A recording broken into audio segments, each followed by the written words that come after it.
The morning sun cast long shadows across the dusty plains of New Mexico territory as Jake Morrison adjusted his weathered hat and squinted at the horizon.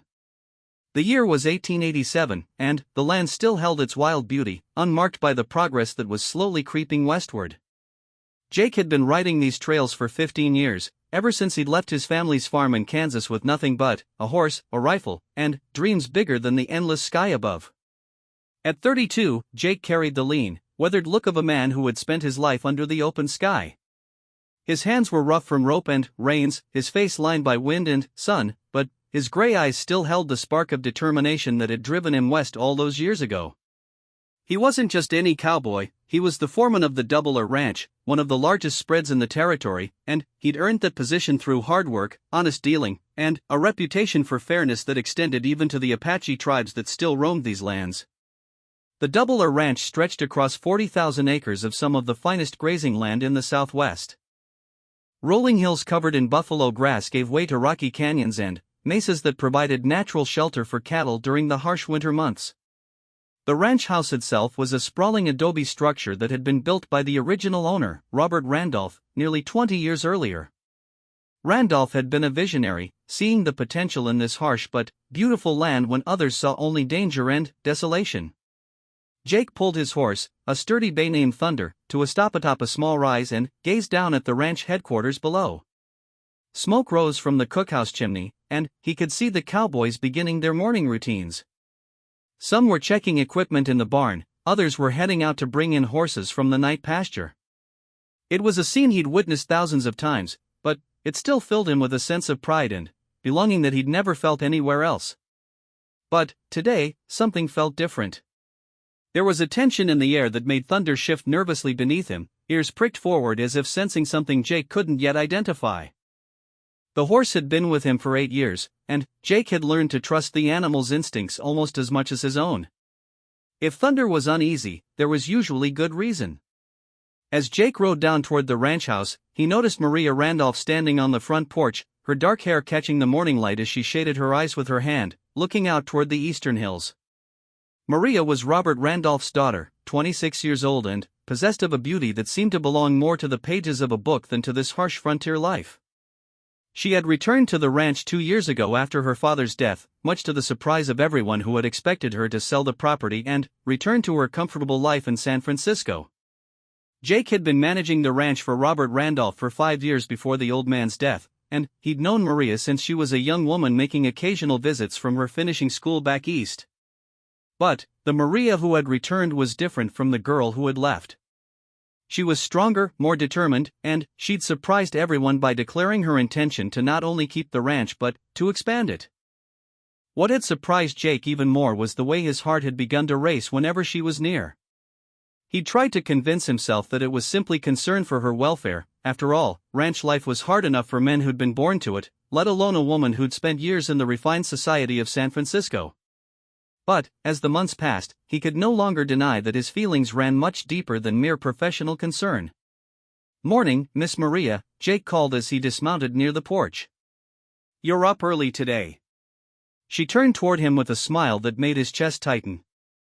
"I could say the same about you, Jake, though I suppose early mornings are nothing new for either of us." Her voice carried just a trace of the refined accent she'd acquired during her years in the city, but it was softened by the warmth that seemed to be her natural manner. "Couldn't sleep," Jake admitted, tying Thunder's reins to the porch rail. "Something's got the horses spooked in the north pasture. Thought I'd ride out and take a look after breakfast." Maria's expression grew serious. "Horses spooked? What do you think it could be?" Jake removed his hat and ran his fingers through his dark hair. "Could be any number of things. Mountain lion, maybe, or wolves. Could be Apache." He said the last word carefully, watching her reaction. The relationship between the ranch and the local Apache bands had been relatively peaceful for the past several years, largely due to the respect that Robert Randolph had shown for their traditional hunting grounds and Jake's own efforts to maintain cordial relations with the tribal leaders. But tensions had been rising recently as more settlers moved into the territory and the government increased pressure on the tribes to move to reservations. "If it is Apache," Maria said thoughtfully, "do you think they mean trouble?" Jake shook his head. Not likely. Chief Running Bear has always been fair in his dealings with us. But there's been talk of young warriors from other bands passing through, heading north toward the reservation. Some of them aren't too happy about being forced off their traditional lands. As they spoke, the sound of approaching hoofbeats drew their attention to the east. A rider was coming hard across the open ground, his horse lathered with sweat and foam. Jake recognized Tom Bradley, one of the cowboys from the line shack near Eagle Creek, about 15 miles to the northeast. "Boss!" Tom called as he pulled his exhausted horse to a sliding stop near the porch. "We got trouble." Jake stepped forward, his hand instinctively moving toward the Colt .45 at his hip. "What kind of trouble, Tom?" "It's the Apache, boss. A war party, maybe 20 or 30 strong, hit the Morrison place last night." Tom's face was pale beneath his stubble, and Jake noticed his hands were shaking slightly as he dismounted. Jake's blood ran cold. The Morrison place belonged to his cousin Pete Morrison and his family, Pete's wife Sarah and their 2 young children, 7-year-old Emma and 5-year-old Billy. Pete was Jake's only living relative, the last connection to the family he'd left behind in Kansas. "What happened?" Jake's voice was deadly quiet, but Maria could hear the controlled fury beneath the calm words. "Pete and Sarah, they're dead, boss. House was burned to the ground." "But the children?" Tom swallowed hard. "The children are gone. Tracks show they were taken alive." The world seemed to tilt beneath Jake's feet. Emma and Billy, with their bright eyes and infectious laughter, taken by a war party. He'd been to visit just 2 weeks ago, had promised Emma he'd teach her to ride a horse properly the next time he came by. Billy had shown him a carved wooden horse that Pete had made, talking excitedly about how he was going to be a cowboy just like his cousin Jake when he grew up. "How long ago?" Jake asked, his voice still carefully controlled. "Can't be more than 8-10 hours. Trail's still fresh. They're heading north, up toward the Badlands near Devil's Canyon." Jake turned toward the house. "I need supplies. Food, water, ammunition. And I'll need a fresh horse, Thunder's been under saddle since before dawn." "Jake, wait." Maria caught his arm as he started toward the door. "You can't go alone. It's too dangerous." "Those children are my family," Jake said simply. "And they're innocent. I won't let them disappear into those canyons." "Then, take some of the men with you." "Tom, how many others are at the line shack?" Tom shook his head. "Just me and old Charlie Weeks, and Charlie's laid up with a busted leg. The rest of the boys are scattered across the range, and it'd take the better part of a day to round them up." Jake looked at Maria, and she could see the war going on behind his gray eyes. Every minute of delay meant the war party got further away, deeper into country where even experienced trackers could lose a trail among the maze of canyons and mesas. But going alone against 20 or 30 Apache warriors was likely suicide, no matter how skilled he might be. "I have to try," Jake said quietly. "Even if the odds are against me, I have to try. Those children." "I understand," Maria said, and there was something in her voice that made both men look at her sharply. "But you're not going alone." "Miss Maria, you can't," Jake began. "I can and I will," she interrupted firmly. "This ranch is my responsibility, and everyone on it is under my protection.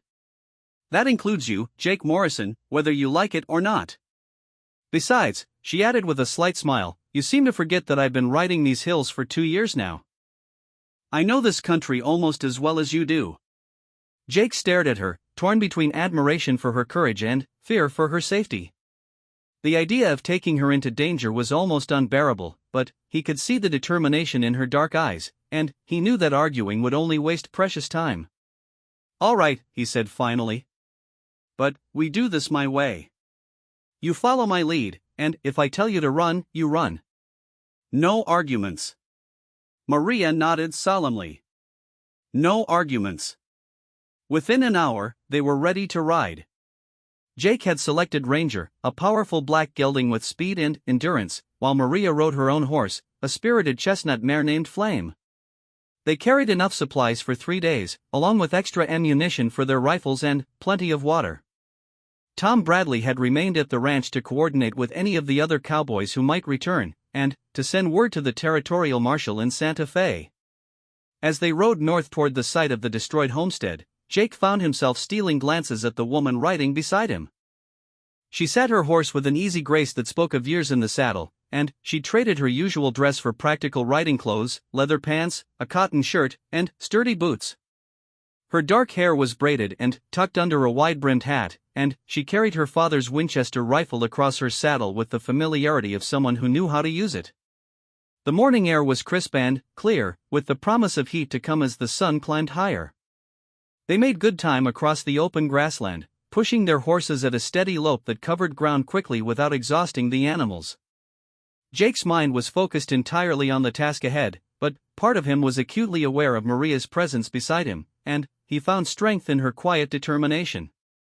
When they reached the remains of Pete Morrison's homestead, the devastation was even worse than Jake had imagined.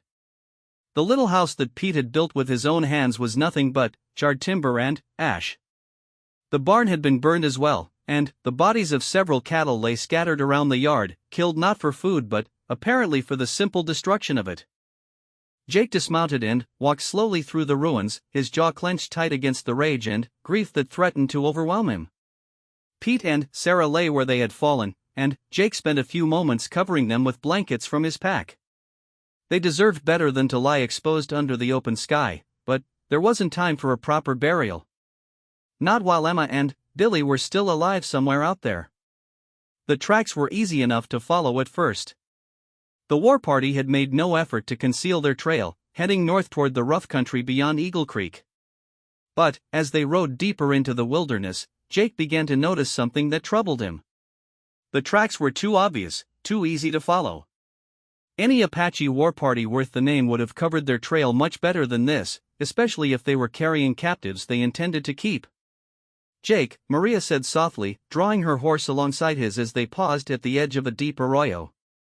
Are you thinking what I'm thinking? He nodded grimly. Either these warriors are awfully careless, or they want us to follow, Maria finished. It could be a trap.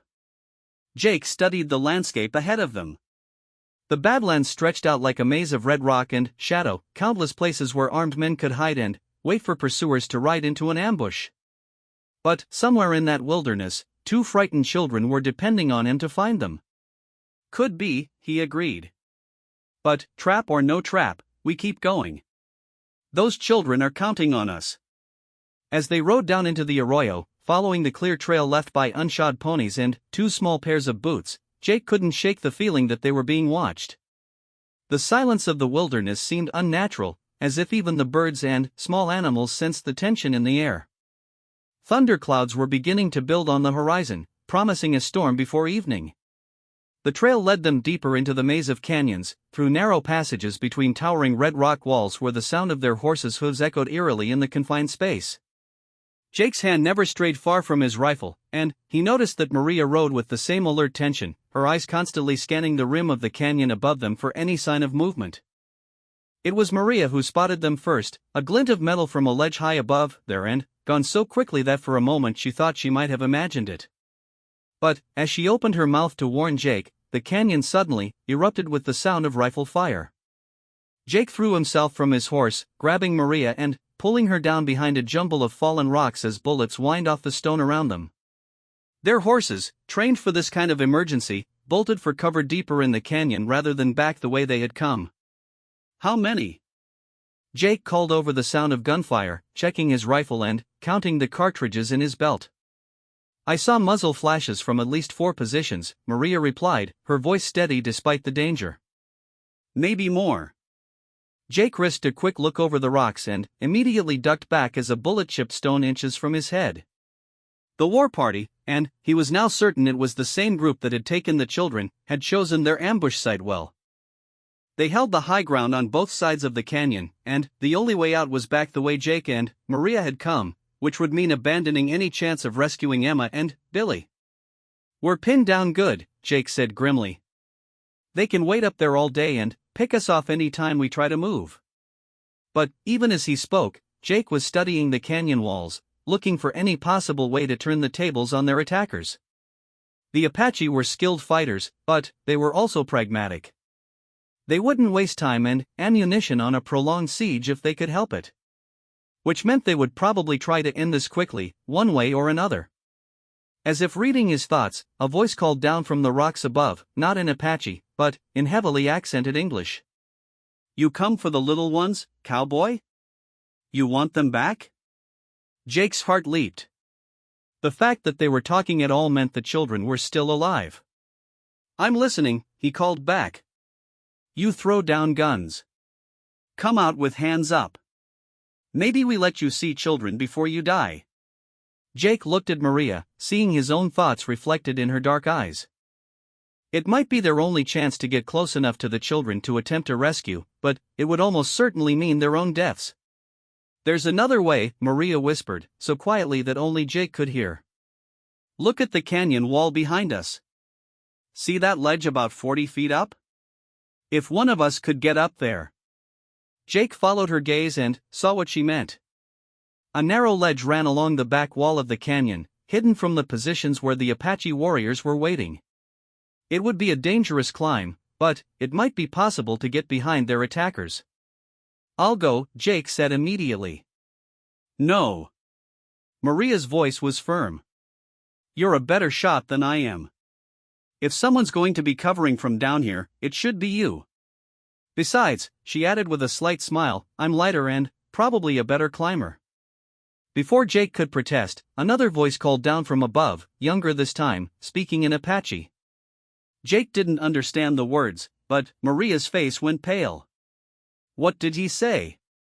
Jake asked. "He said the little ones are crying for their cousin," Maria whispered. "Jake, they know who you are. This whole thing, it's not random. They came for your cousin's family specifically because they knew you'd follow." The realization hit Jake like a physical blow. Somehow, the Apache knew about his connection to Pete Morrison's family. They had used Emma and Billy as bait, counting on his love for the children to draw him into this trap. But why? What could they possibly want with one cowboy? As if an answer to his unspoken question, the voice from above called down again. "You are Jake Morrison, the one who speaks for the white ranchers. You are the one who makes promises to Chief Running Bear. But promises are broken like twigs in the wind. Now there is war talk in the government lodges. Now they say all Apache must go to the cages they call reservations. Your promises are lies, cowboy." Jake closed his eyes, understanding flooding through him like cold water. For 5 years, he had served as an unofficial mediator between the ranchers and the Apache bands, helping to negotiate agreements that had kept the peace. But, with increasing pressure from Washington and the territorial government, those agreements were beginning to fall apart.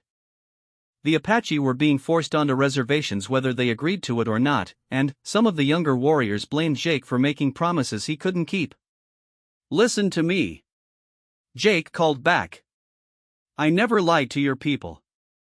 The agreements we made were honored by every rancher in this valley.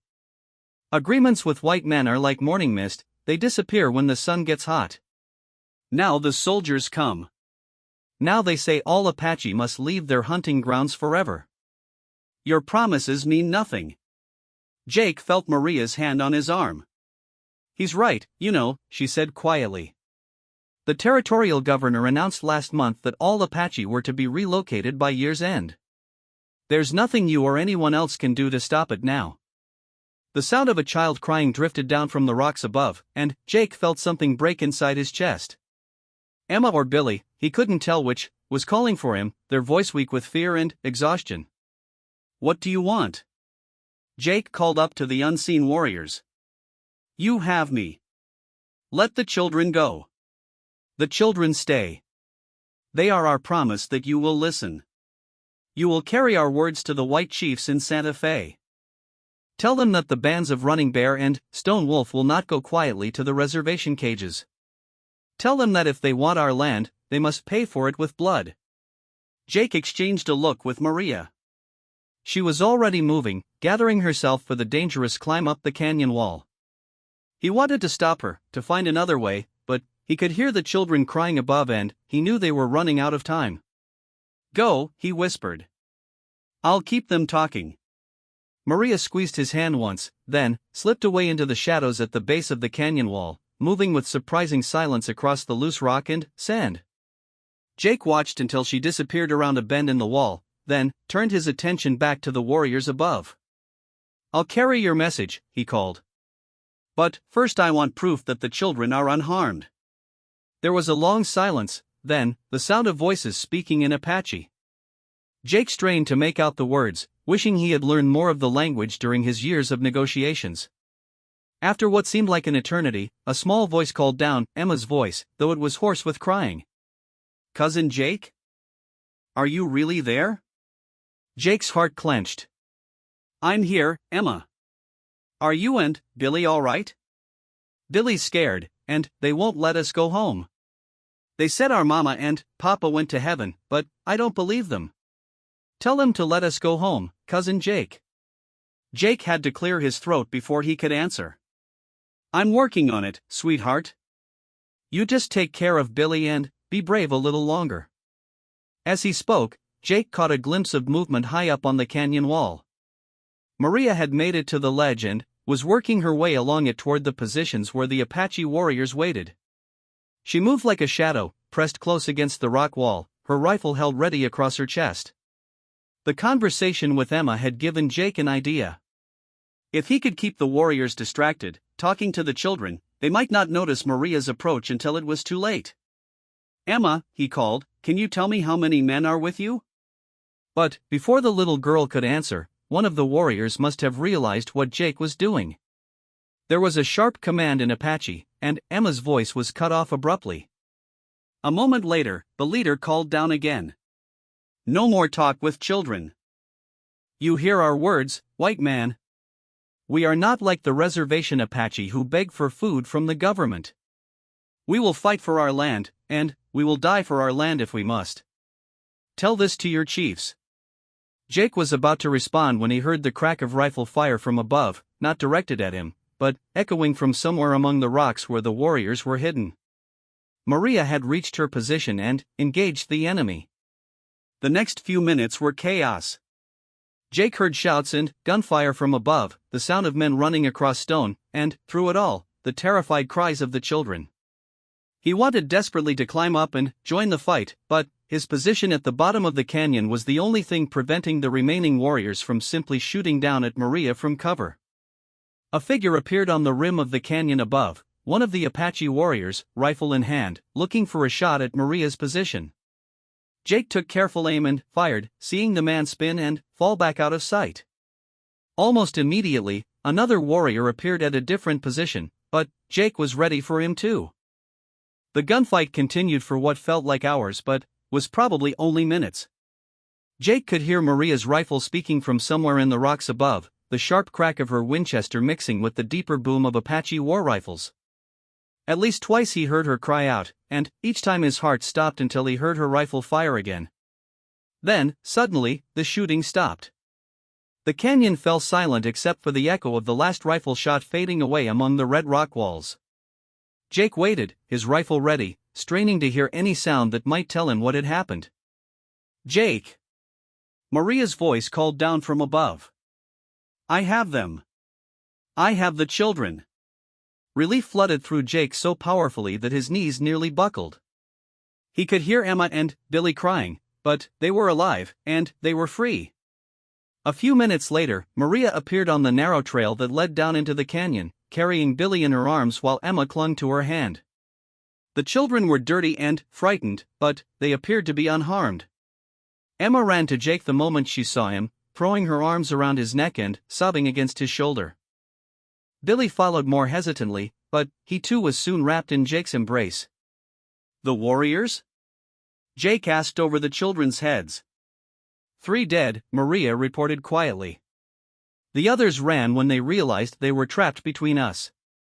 I don't think they'll be back, at least not today." As Jake held his cousin's children, feeling their small hearts beating against his chest, he knew that this was only the beginning. The message the Apache had wanted him to carry was clear enough: there would be war unless some way could be found to honor the agreements that had kept the peace for so many years. But, for now, Emma and Billy were safe, and that was all that mattered. The rest could wait until they were home. The storm that had been threatening all day finally broke as they made their way back toward the ranch, soaking them all to the skin but washing away the tracks of their passage through the canyons. As they rode through the driving rain, Jake found himself looking at Maria with new eyes, seeing not just the beautiful woman who had inherited the Double Ranch, but the brave and capable partner who had risked her life to save 2 children she barely knew. And, in that moment, as lightning split the sky above them and Emma's small hand trustingly gripped his, Jake Morrison knew that his life had changed forever. The question now was whether he would have the courage to embrace the change, or whether he would let it slip away like water through his fingers. The rain had stopped by the time they reached the Double Ranch, but the events in Devil's Canyon had left their mark on everyone. Emma and Billy clung to Jake like small shadows, refusing to let him out of their sight for more than a few minutes at a time. The children had been through an ordeal that would have broken grown men, and Jake could see the trauma in their eyes, a haunted look that seemed far too old for such young faces. Maria had taken charge of getting the children settled, drawing warm baths and finding clean clothes that had belonged to the ranch hands' families during their visits. She moved through these tasks with a gentle efficiency that reminded Jake of his own mother, back in the days when the Morrison family farm had been a place of warmth and security rather than the faded memory it had become. As Jake sat on the porch that evening, watching the stars emerge in the clear sky after the storm, he found himself thinking about the message the Apache warriors had wanted him to carry. The territorial government's decision to force all remaining Apache bands onto reservations was going to tear apart years of careful negotiations and peaceful coexistence. War was coming whether anyone wanted it or not, and Jake knew he would be caught in the middle of it. "You look like a man with the weight of the world on his shoulders," Maria said softly, settling into the chair beside him. She had changed from her riding clothes into a simple blue dress, and her dark hair hung loose around her shoulders, still damp from her own bath. "Feels that way sometimes," Jake admitted. "Those warriors today, they weren't just random raiders looking for plunder. They knew exactly who I was, knew about my connection to Pete's family. Someone's been watching us, planning this." Maria was quiet for a moment, her fingers absently tracing patterns on the arm of her chair. "Do you think they'll come back?" "Not for the children, no. But this isn't over. What happened today was just the opening move in something much bigger." Jake turned to look at her, seeing the concern in her dark eyes. "Maria, I need to ask you something, and I need you to think carefully before you answer." She met his gaze steadily. "What is it? Would you consider taking Emma and Billy and going back to San Francisco? Just until this situation settles down. I know you love this ranch, but it's going to be dangerous here for a while, and those children have already been through enough." Maria's expression didn't change, but Jake could see something flicker in her eyes, hurt, perhaps, or disappointment. "Is that what you want, Jake? For us to run away and leave you to handle everything alone?" "What I want doesn't matter," Jake said firmly. "What matters is keeping you safe. All of you." "And what about what I want?" Maria asked quietly. "Did you ever think that maybe I don't want to be safe if it means abandoning you when you need help the most?" The words hung in the air between them, carrying a weight of meaning that went far beyond the immediate crisis. Jake felt something shift inside his chest, a recognition of feelings he had been trying to ignore for months. "Maria," he began, but she held up her hand to stop him. "No, let me finish. I came back to this ranch because it's my home, Jake. Not because my father left it to me, but because it's the only place I've ever felt like I truly belonged. And part of that, a big part of that, is because of you." Jake stared at her, his heart hammering against his ribs. "What are you saying?" "I'm saying that I'm not going anywhere. Not to San Francisco, not anywhere else. This ranch is my life now, and whether you like it or not, you're part of that life. Those children need stability, not another upheaval. And you." She paused, looking down at her hands. "You need someone to watch your back. Today proved that." Before Jake could respond, the sound of approaching hoofbeats drew their attention to the road. A single rider was coming fast through the darkness, and Jake recognized the horse even before he could make out the rider. It was Charlie Weeks from the Line Shack, the old cowboy who was supposed to be laid up with a broken leg. "Boss!" Charlie called as he pulled his lathered horse to a stop near the porch. "Thank God you're back. We got big trouble coming." Jake was on his feet instantly. "What kind of trouble, Charlie?" "Army patrol rode through about 2 hours ago. Captain's looking for you specifically, boss. Says there's been Apache raids all along the valley, and the territorial governors declared martial law. They're rounding up every Apache they can find, peaceful or not." Jake felt his blood turn to ice. If the army was rounding up Apache indiscriminately, it would mean war for certain. Chief Running Bear and his band had been living peacefully on their traditional hunting grounds for years, honoring the agreements Jake had helped negotiate. But peaceful Apache would be just as much targets as hostile ones if the army was operating under martial law. "Did the captain say where they're headed next?" Jake asked. "Running Bear's winter camp, up in the high meadows near Eagle Peak. Boss, they got orders to bring in every Apache in the territory, no matter what. And, if they resist." Charlie shook his head grimly. "Captain made it pretty clear they ain't planning to take prisoners."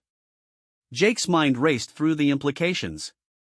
Running Bear's band included nearly 200 people, men, women, children, and elders who had never raised a hand against any white settler. If the army attacked them without warning, it would be a massacre.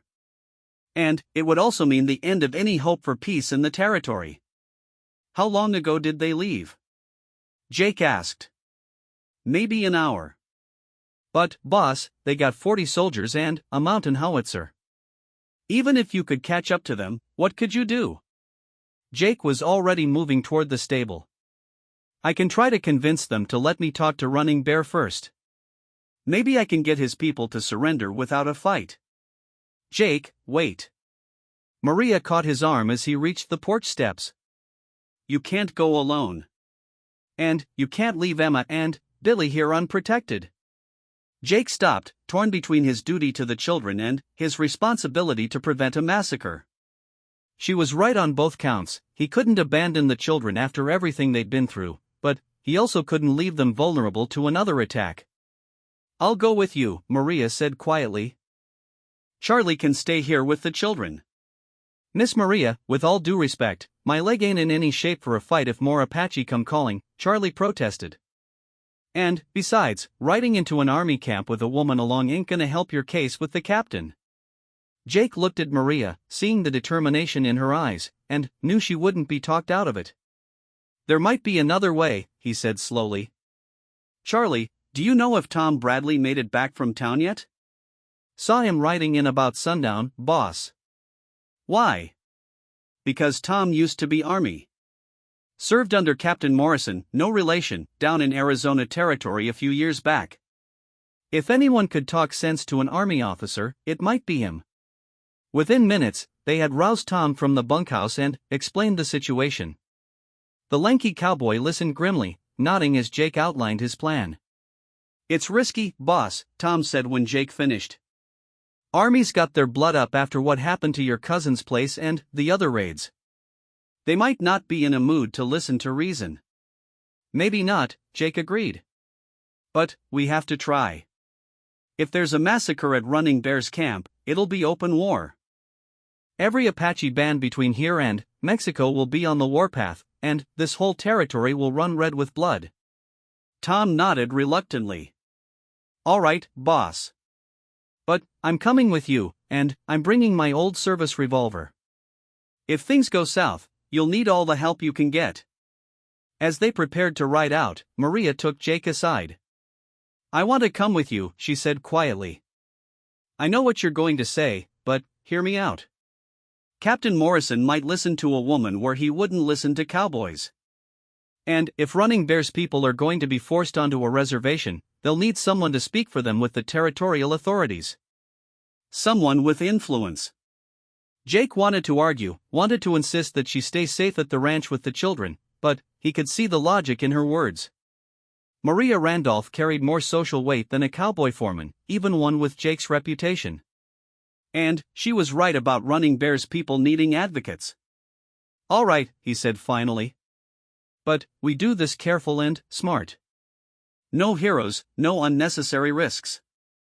They rode out under a sky brilliant with stars, following the trail the army patrol had taken toward the high country. The horses were fresh and strong, and they made good time across the broken ground, but Jake knew they were in a race against time. If the army reached Running Bear's camp before dawn and launched a surprise attack, there would be no chance to prevent bloodshed. As they climbed higher into the hills, Jake found himself thinking about the Apache chief he was trying to save. Running Bear was a man of perhaps 50 years, with the dignity and wisdom that came from leading his people through decades of change and challenge. He had been one of the first Apache leaders to recognize that the old ways of constant warfare with the white settlers would only bring destruction to his people. Instead, Running Bear had chosen the path of negotiation and compromise. He had agreed to keep his warriors from raiding the settlements and ranches in exchange for the right to hunt and live on their traditional lands. It had been a delicate balance, requiring constant effort from both sides to maintain, but it had worked for nearly 5 years. Now all of that was about to be destroyed by politicians and military commanders who saw only the immediate problem and none of the long-term consequences. Jake knew that Running Bear would not surrender tamely. The chief had too much pride and too much responsibility to his people for that. But he might be willing to negotiate if he trusted the person making the offer. The question was whether Jake still had enough credibility with the Apache leader to make that trust possible. The warriors who had taken Emma and Billy had made it clear that they considered Jake's promises to be worthless. If Running Bear felt the same way, then any attempt at negotiation would fail before it began. "Riders ahead," Tom called softly, pointing to a line of moving shadows visible against the starlit ridge ahead of them. "Looks like the patrol." Jake called a halt, and the three of them dismounted to study the situation. The army patrol had stopped for a rest about a mile ahead, their horses visible as dark shapes against the pale grass of the meadow. Jake could see the glow of a small fire and the silhouettes of men moving around it. "We'll approach under a white flag," Jake decided. "Tom, you do the talking at first. Use your army experience to get us close to the captain. Maria, stay back unless they specifically ask to speak with you." They fashioned a white flag from Maria's spare shirt tied to a broken branch, and Tom carried it as they rode slowly toward the army camp. Jake kept his hands visible and well away from his weapons, knowing that nervous soldiers might shoot first and ask questions later. "Halt! Who goes there?" A sentry challenged them when they were still 50 yards from the fire. "Tom Bradley, formerly of the 3rd Cavalry." Tom called back, requesting permission to speak with the commanding officer. There was a brief consultation among the soldiers, then a voice Jake didn't recognize called out, "Advance and be recognized." They rode slowly into the circle of firelight, where Jake could see about 40 soldiers arranged in defensive positions around the small camp. Most were young men, probably recent arrivals from back east, but their weapons were clean and their discipline looked solid. At the center of the group stood a tall, lean man with captain's bars on his shoulders and the weathered look of a career officer. "Captain Morrison?" Tom asked, dismounting and offering a crisp salute. The captain returned the salute automatically, then studied Tom with sharp eyes. "I remember you, Bradley. Arizona Territory, the campaign against Geronimo's band. You were a good soldier." His gaze shifted to Jake and Maria. "But I'm guessing this isn't a social call." "No sir," Tom agreed. "Captain, this is Jake Morrison, foreman of the Double R Ranch, and Miss Maria Randolph, the ranch owner. They need to speak with you about the operation you're planning." Captain Morrison's expression hardened. "If this is about trying to interfere with military operations, you can save your breath. I have orders from the territorial governor himself to bring in every Apache in this region, by force if necessary." "Captain," Jake said, stepping forward carefully, "I'm not here to interfere. I'm here to try to prevent unnecessary bloodshed." Chief Running Bear and his people have been living peacefully for years. They've never broken the agreements we made. Agreements that are no longer valid, the captain replied curtly. Washington has decided that all Apache tribes will be relocated to designated reservations. There's no room for negotiation on that point. I understand that, sir, Jake said. But there's a difference between relocating people and massacring them. Running Bear's camp has 200 people in it, including women and children. If you attack without warning, a lot of innocent people are going to die. The captain studied Jake for a long moment, and Jake could see the conflict in the man's eyes. He was a soldier following orders, but he was also a man who understood the difference between military necessity and pointless slaughter. What are you proposing? Captain Morrison asked finally. Let me go to Running Bear's camp first. Let me talk to him, explain the situation. If I can convince him to surrender his people voluntarily, it'll save lives on both sides. And if he refuses? Jake met the captain's gaze steadily. Then, you'll have done everything possible to avoid bloodshed. But, at least give peace a chance, Captain. These people have been our neighbors for years. Captain Morrison was quiet for several minutes, staring into the fire while he considered Jake's proposal. Finally, he looked up. You'd be going in alone, Morrison. I can't risk my men on a diplomatic mission that might fail. I understand that, sir.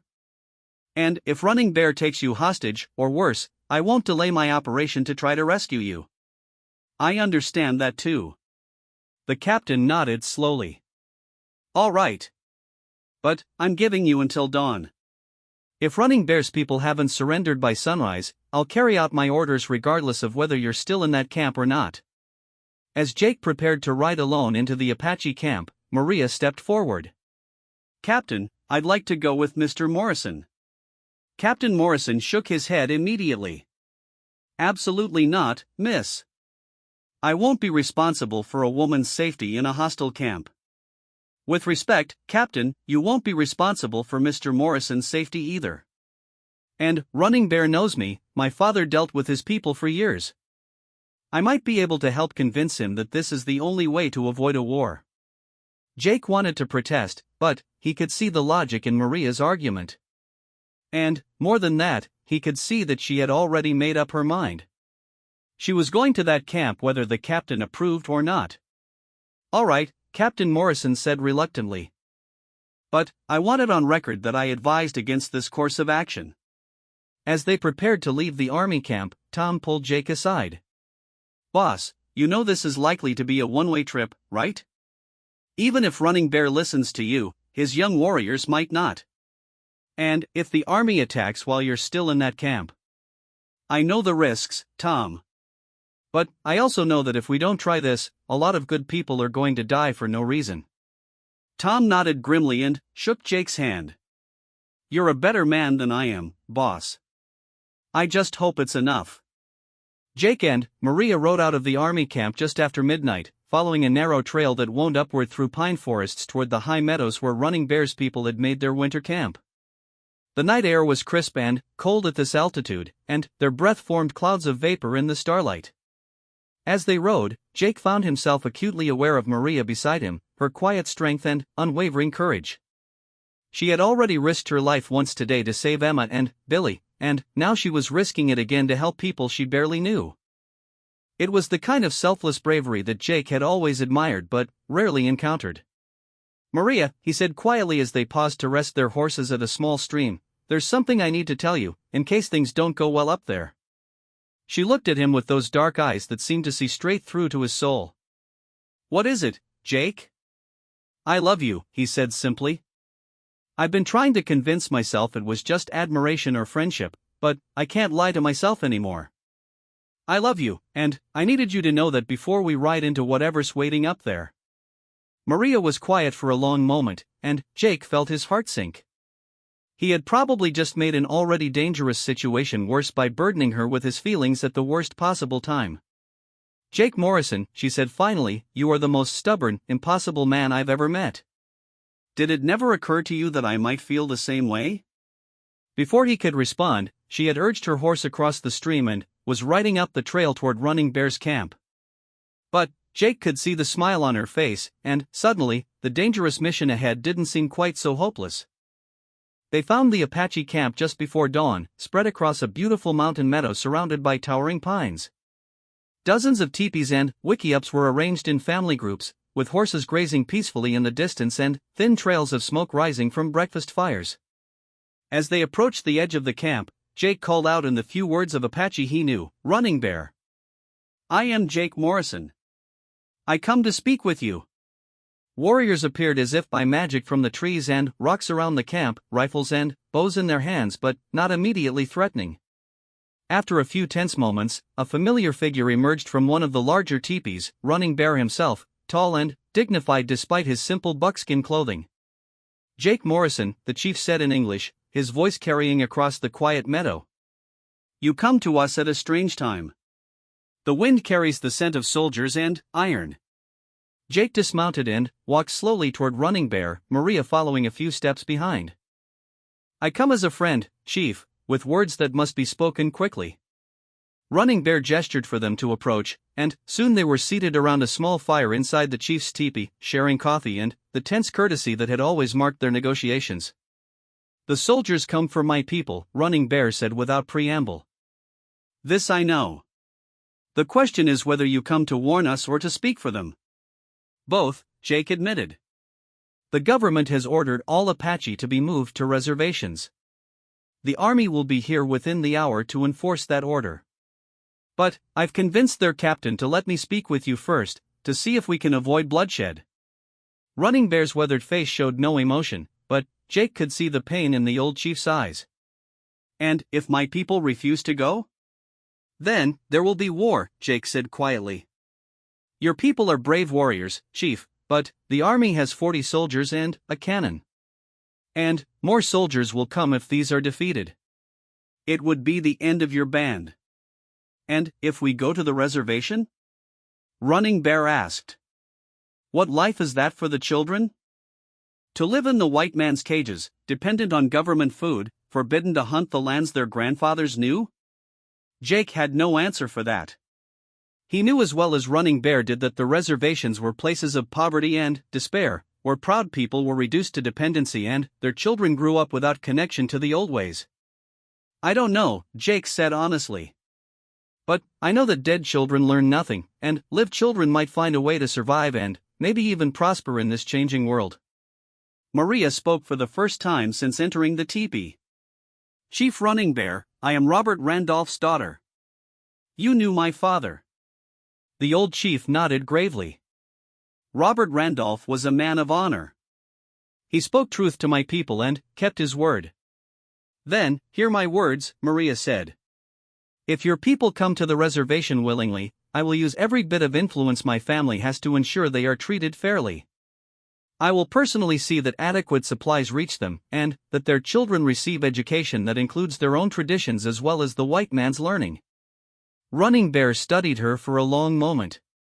"You would do this?" "Why?" "Because it's the right thing to do," Maria replied simply. "And because Jake Morrison speaks for you, and I trust Jake Morrison with my life." The old chief was quiet for several minutes, staring into the fire while he wrestled with the most difficult decision of his life. Finally, he looked up at Jake and Maria. "I will speak with my people," he said. "If they agree, we will go with the soldiers. But understand this, if the white government breaks faith with us again, if my people are mistreated or starved on the reservation, then it will be war regardless of the cost." Jake nodded solemnly. "I understand, Chief. And I give you my word that as long as I'm alive, I'll do everything in my power to see that your people are treated with the dignity they deserve." As the sun rose over the mountain meadow, Running Bear gathered his people and explained the situation to them in Apache. Jake could understand very little of what was said, but he could see the emotion on the faces around the circle: anger, fear, resignation, and, beneath it all, the quiet courage of people who had survived countless challenges before this one. When the discussion was finished, Running Bear turned to Jake and Maria. "My people have decided. We will go with the soldiers, but only if you and the woman ride with us to the reservation. They do not trust the army, but they trust you." Jake looked at Maria, seeing his own thoughts reflected in her eyes. It meant leaving the ranch, leaving Emma and Billy, leaving everything they had built together. But it also meant keeping faith with people who had trusted them with their lives. "We'll go," Jake said without hesitation. "But first, I need to return to the ranch to make arrangements for the children and the livestock." Running Bear nodded. "The soldiers can wait one day. But no longer." As they rode back down the mountain toward the army camp, Jake and Maria rode in thoughtful silence. The immediate crisis had been resolved, but they both knew it was only the beginning of a much longer and more difficult journey. The Apache would be relocated, but what kind of life would they find on the reservation? And what would happen to the fragile piece that Jake had spent years building? No regrets? Jake asked as they caught sight of the army camp below. Maria smiled and reached over to squeeze his hand. "None at all. We'll face whatever comes next together." And, as they rode down into the valley, Jake Morrison felt something he hadn't experienced in years: hope. Not for easy solutions or happy endings, but for the possibility that two people working together might be able to make a difference in a world that often seemed bent on destroying everything good and decent. The real test was still ahead of them, but, for the first time since this crisis began, Jake believed they might have a chance to meet it successfully. The journey to the Apache reservation took 8 days through some of the harshest country in the territory. Captain Morrison had agreed to Running Bear's terms, though Jake could see the military man's frustration at having to accommodate what he clearly viewed as unnecessary delays and complications. The column moved slowly, mindful of the elderly and children among Running Bear's people, but also because the soldiers were unfamiliar with the mountain trails and needed Apache guides to avoid the worst of the terrain. Jake rode at the head of the column with Running Bear and Captain Morrison serving as translator and mediator between the two men who viewed each other with mutual respect but little trust. Behind them, nearly 200 Apache followed on foot and horseback, carrying their few remaining possessions in bundles and travois. Maria rode with the women and children, helping where she could and learning what she could about the people whose fate was now intertwined with her own. Emma and Billy had been left at the Double-R Ranch in the care of Tom Bradley and Charlie Weeks, along with a promise from Jake that he would return for them as soon as the Apache were safely settled. The children had been reluctant to let him go, still traumatized by their recent ordeal, but Jake had explained that other children needed his help now, and they had finally understood. The reservation itself was located in a broad valley surrounded by low, barren hills about 60 miles southeast of the ranch. When they topped the final ridge and looked down at their destination, Jake felt his heart sink. The temporary buildings that had been constructed by the government consisted of a few wooden structures for the Indian agent and his staff, surrounded by canvas tents and hastily built shacks that were supposed to house 200 people through the coming winter. "This is what they call adequate housing?" Maria asked quietly, pulling her horse alongside Jake's as they surveyed the scene below. "This is what the government always calls adequate," Running Bear said bitterly. "Until the snows come, and the children start dying from cold and sickness." Captain Morrison had the grace to look uncomfortable. "I'm sure improvements will be made before winter, Chief. This is just the initial settlement." Running Bear said nothing, but Jake could see the skepticism in the old chief's eyes. They had all heard promises before about government improvements that never materialized. The Indian agent who met them at the reservation was a thin, nervous man named Harold Peterson who seemed overwhelmed by the responsibility of managing so many people with so few resources. He had a clipboard full of papers and regulations, but very little practical knowledge about how to actually care for the Apache families under his charge. "Mr. Morrison," Peterson said, approaching Jake as the Apache began setting up their temporary shelters. "I understand you're some sort of spokesman for these people?" "I'm a friend," Jake replied carefully. "And I'm here to make sure they're treated fairly." Peterson nodded, but Jake could see the man was more interested in checking items off his list than in understanding the real needs of the people he was supposed to help. "Well, we have food supplies for 30 days, and I'm told more will be arriving shortly. Each family will be assigned a plot for farming come spring, and the children will attend the mission school that's being established." "What about medical care?" Maria asked, joining the conversation. "Some of these people are elderly, and the journey was hard on them. There's a missionary doctor who visits once a month," Peterson replied. And the nearest town has a physician, though I'm not sure he's willing to treat Indians. Jake exchanged a look with Maria, both of them recognizing the inadequacy of these arrangements. A monthly visit from a missionary doctor would be useless if someone had appendicitis or a serious injury, and the nearest town was more than 40 miles away over rough roads. We'll need to establish better medical arrangements, Jake said firmly. And the housing situation needs immediate attention. These tents won't keep anyone warm when the snows start. Peterson bristled slightly. Mr. Morrison, I appreciate your concern, but I have my orders from Washington. I'm to establish this reservation according to federal guidelines, not according to suggestions from local ranchers. Before Jake could respond, Running Bear appeared at his shoulder. The old chief had been listening to the conversation, and his expression was grim. Jake Morrison, Running Bear said quietly, my people have kept their word. We came here without fighting, as we promised. But, if this is what the white government calls keeping faith. He gestured toward the inadequate shelters and meager supplies. Then, perhaps it would have been better to die fighting in our own lands. Jake felt the weight of the chief's disappointment like a physical blow. He had promised that the Apache would be treated fairly if they surrendered peacefully, and already it was clear that those promises would be difficult to keep. Give me time, Chief, Jake said. This is just the beginning. Things will improve. Running Bear studied him for a long moment, then nodded slowly. I will give you time, old friend. But my people's patience is not endless. If their children begin to die from cold or hunger, no promise will hold them here. That evening, as the Apaches settled into their temporary shelters and tried to make the best of their new circumstances, Jake and Maria made camp a short distance from the main settlement. Captain Morrison and his soldiers were preparing to depart in the morning, their job officially complete now that the Apache had been delivered to the reservation.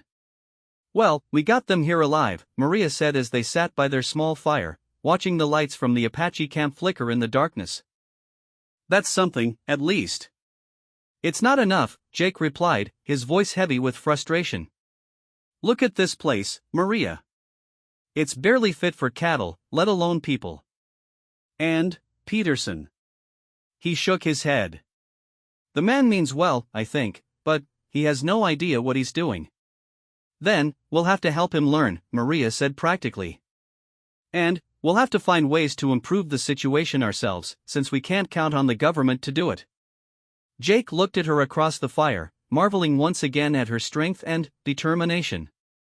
She had given up her comfortable life at the ranch to come to this desolate place, and she was already making plans to improve conditions for people who were essentially strangers to her. Why, he asked quietly. Why are you doing this? You could have stayed at the ranch, stayed safe and comfortable. Why follow me into this mess? Maria was quiet for a moment, staring into the fire. Do you remember what you said to me the night before we came here? About loving me? Jake nodded, his heart suddenly racing. Well, I love you too, Jake Morrison. More than I ever thought it was possible to love another person. And, when you love someone, really love them, you don't let them face the world alone. You stand beside them, whatever comes. Jake felt something break open inside his chest, a warmth that had nothing to do with the fire between them. Maria.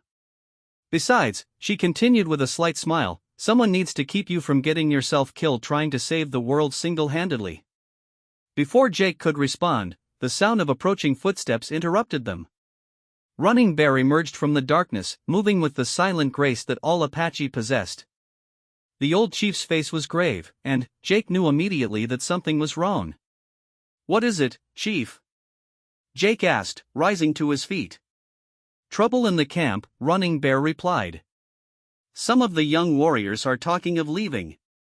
They say this place is a trap, that the government means to let us starve slowly rather than kill us quickly. Jake felt his stomach tighten. If some of the Apache left the reservation, it would give the army an excuse to declare the entire band hostile and hunt them down. The fragile peace they had negotiated would collapse, and the result would be the war Jake had been trying to prevent. Who's leading this talk? Jake asked. Stone Wolf's son, Red Hawk. He is young and angry, and he has many followers among the other young men. They remember the old ways, when Apache were free to hunt and fight as they chose. Jake knew Red Hawk by reputation, a warrior of perhaps 25 years who had grown up hearing stories of the great Apache leaders like Geronimo and Cochise. To him, the reservation must seem like the ultimate betrayal of everything his people had once stood for. Can you arrange for me to speak with him? Jake asked. Running Bear shook his head. He will not listen to you, my friend. In his eyes, you are the one who led us into this trap. He blames you for our surrender. Then, what do you suggest? The old chief was quiet for a moment, then looked directly at Jake. There is something you should know. Red Hawk was one of the warriors who took your cousin's children. He has told the young men that he could have killed you easily in the canyon, but chose to let you live so you could see how your promises turned to dust. Jake felt a chill that had nothing to do with the night air. Are you saying he planned this whole thing? The attack on Pete's family, taking the children, everything? I believe he hoped you would follow, yes. He wanted to discredit you in the eyes of my people, to show them that your promises of fair treatment were worthless. Maria had been listening to this conversation with growing alarm. Jake, if this Red Hawk blames you for their current situation, you could be in real danger. Running Bear nodded gravely. The woman speaks truth.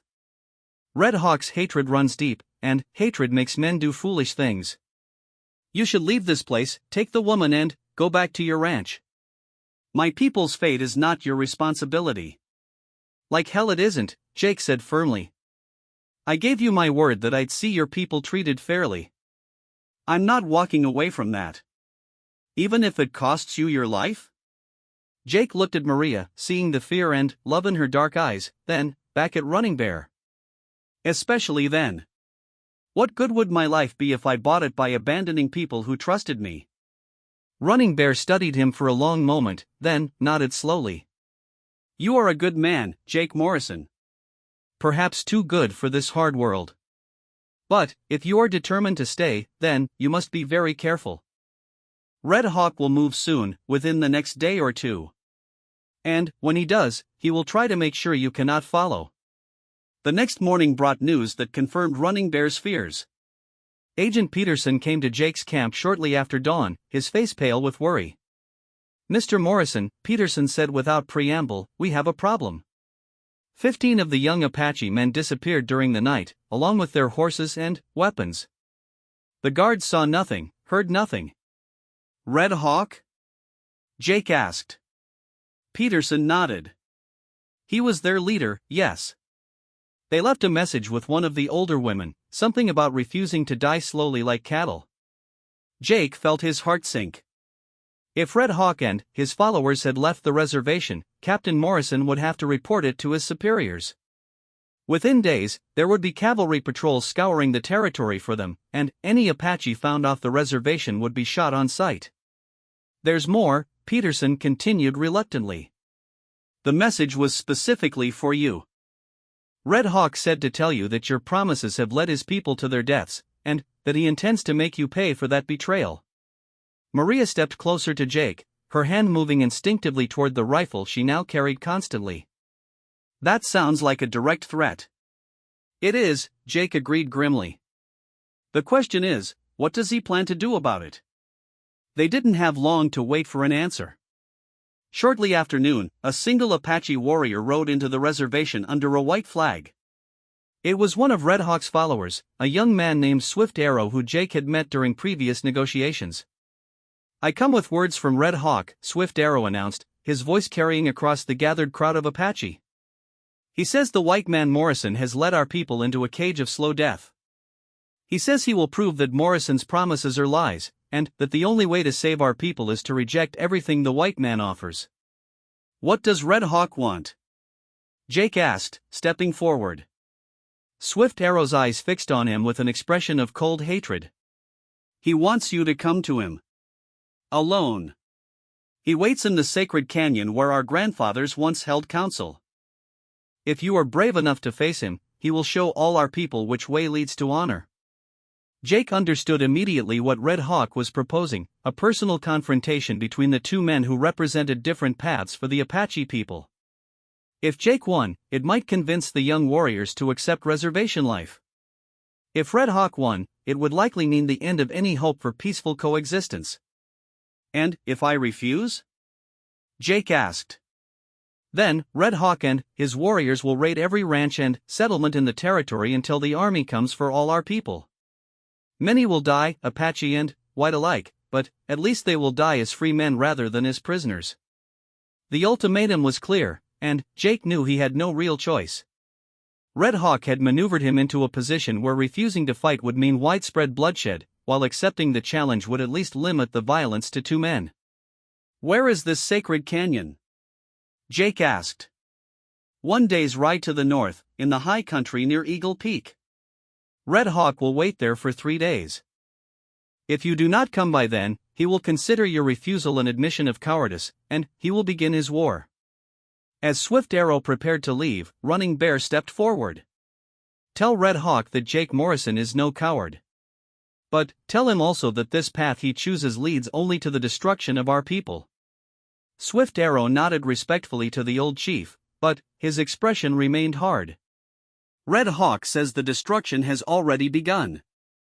The only question is whether we die as warriors or as beggars. After the messenger had gone, Jake found himself surrounded by concerned faces, Maria, Running Bear, and several of the other Apache leaders who had been listening to the exchange. You can't go, Maria said immediately. It's obviously a trap. Red Hawk has 15 warriors with him. What's to stop them from simply killing you the moment you arrive? His Honor, Running Bear said quietly. For all his anger and hatred, Red Hawk is still Apache. If he calls for single combat, he will honor that challenge. But you don't have to honor it, Maria insisted. Let him raid if he wants to. The army will stop him eventually. Jake shook his head. And how many innocent people will die while the army is stopping him? How many ranchers and their families, how many Apache women and children caught in the crossfire? No, Maria. This is the only way to end it without a war. Then, I'm going with you. Absolutely not. Jake Morrison, I've followed you this far, and I'll follow you the rest of the way. You're not facing this alone. Before Jake could argue further, Running Bear spoke up. The woman cannot come to the sacred canyon. It is a place where only men may enter during times of conflict. But the old chief paused, thinking. There is perhaps another way. What do you mean? Jake asked. The canyon has 2 entrances, one from the north, where Red Hawk will expect you to approach, and one from the south, through the old deer trail. If the woman were to position herself there with her rifle. You're talking about an ambush, Maria said. That wouldn't be honorable combat. Running Bear shook his head. Not an ambush. But if Red Hawk's followers choose to interfere with the fight, it would be good to have someone watching who could even the odds. Jake considered the suggestion. It had merit. If the confrontation was truly to be settled by single combat, then Red Hawk's warriors shouldn't interfere. But if they did, Maria might be the only thing standing between Jake and certain death. It's too dangerous, Jake said finally. I won't put you at risk. You're not putting me anywhere, Maria replied firmly. I'm choosing to be there. And, unless you're planning to tie me up and leave me here, you can't stop me. Jake looked into her eyes and saw the same stubborn determination that had brought her back to the ranch after her father's death, the same courage that had led her into Devil's Canyon to save Emma and Billy. He knew there was no point in arguing with her when she had that look on her face. All right, he said reluctantly. But you stay hidden unless there's real trouble. This has to be settled between Red Hawk and me, or it won't settle anything at all. They spent the rest of the day making preparations for the journey. Jake cleaned and checked his weapons, while Maria gathered supplies and studied a crude map that Running Bear had drawn showing the layout of the sacred canyon. The old chief also provided them with detailed directions to both entrances, warning them about the difficult terrain they would encounter in the high country. As evening approached, Jake found himself thinking about the strange turns his life had taken. 2 weeks ago, he had been a simple ranch foreman, concerned mainly with cattle and horses and the day-to-day business of running a spread. Now he was preparing to face an Apache warrior in single combat, with the peace of the entire territory hanging in the balance. Second thoughts? Maria asked, settling beside him as they sat by their fire for what might be the last time. About the fight? No. About bringing you into danger? Plenty. Maria was quiet for a moment, then reached over and took his hand. Jake, there's something I need to tell you, in case tomorrow doesn't go the way we hope. What is it? I want you to know that these past few weeks, since we rescued Emma and Billy, have been the happiest of my life. Not because of the danger or the excitement, but because I finally found someone worth sharing my life with. Whatever happens tomorrow, I want you to know that I regret nothing. Jake brought her hand to his lips and kissed it gently. I love you, Maria Randolph. And, I promise you this, I'm going to do everything in my power to come back to you. You'd better, she said with a smile that was only slightly forced. I have plans for our future, and they don't include becoming a widow before I even get to be a wife. They left the reservation before dawn, riding north through country that grew progressively rougher and more desolate as they climbed toward the high peaks. The sacred canyon that Red Hawk had chosen for their confrontation was located in a remote area that had been used by Apache for generations as a place of spiritual retreat and tribal council. Jake had been there once before, years earlier, when Running Bear had invited him to witness a ceremony marking the end of a particularly difficult winter. He remembered it as a place of stark beauty, towering red rock walls that seemed to reach toward the sky, with a clear stream running through the center and ancient petroglyphs covering the walls. It was also, Jake realized as they approached the area, an ideal place for an ambush. The canyon walls rose nearly 300 feet on both sides, providing countless places for hidden riflemen. If Red Hawk had positioned his followers strategically, they could control every approach to the canyon floor.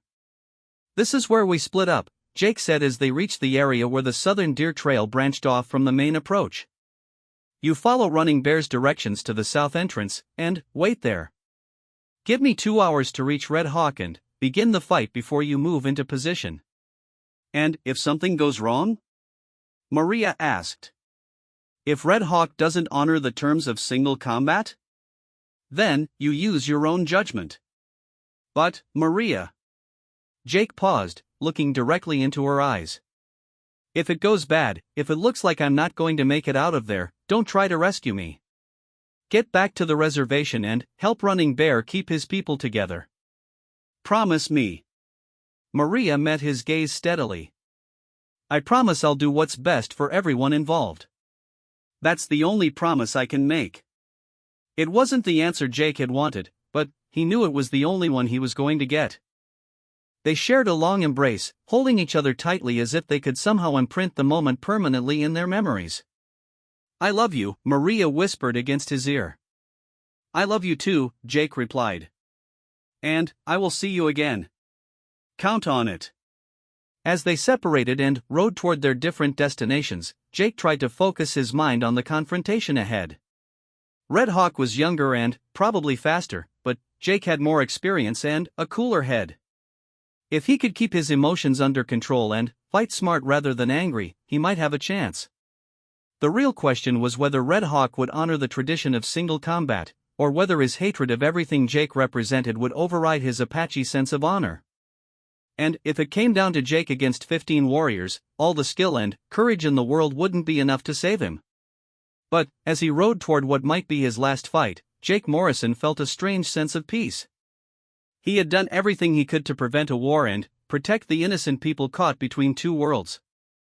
Whatever happened in the sacred canyon, he would face it with his head held high and his conscience clear. And, somewhere behind him, hidden among the rocks and shadows, Maria Randolph was preparing to prove once again that love could be stronger.